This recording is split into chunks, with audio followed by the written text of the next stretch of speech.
Murphyke március 4-én, 2 hete, pont 2 hete elhunyt.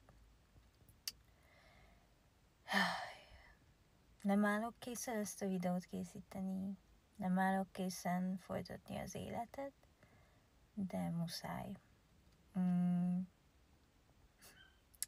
Ő volt a legédesebb, legokosabb, legbölcsebb, legszerethetnivalóbb kiskutyus az egész földön, és ezt elfogultság nélkül mondom.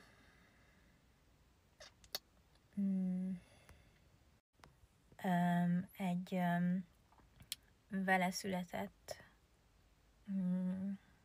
problémája volt, amivel sajnos még ha az orvosok időben is rájöttek volna, akkor se tudták volna sokkal meghosszabbítani a kis életét, csak hát jó lesz volna tudni. Váratlanul ért minket.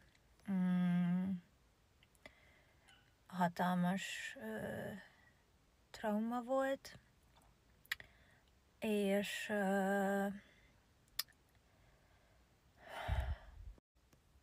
erről nem is szeretnék igazából így nagyon sokkal többet beszélni, megmondani. Szeretném, hogyha tiszteletbe tartanátok ezt, nagyon, bár nem úgy tűnhet, de nagyon kevés dolgot osztok meg veletek az életemből, de azt éreztem, hogy ezt muszáj tudnatok. Mostanában lehet, hogy nem lesznek olyan nagyon vidám videók, vagy storytime-ok, az ennek az oka lesz.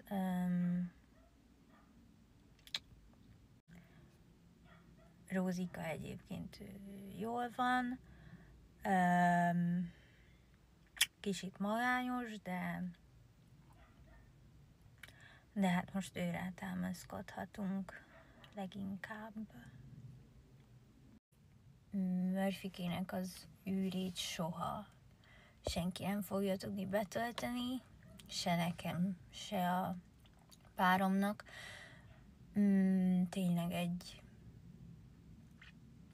eszméletlenül különleges kiskutyus volt, és nem tudom, vagy remélem, hogy elég szép életet tudtam neki biztosítani. Az biztos, hogy nagyon szeretve volt.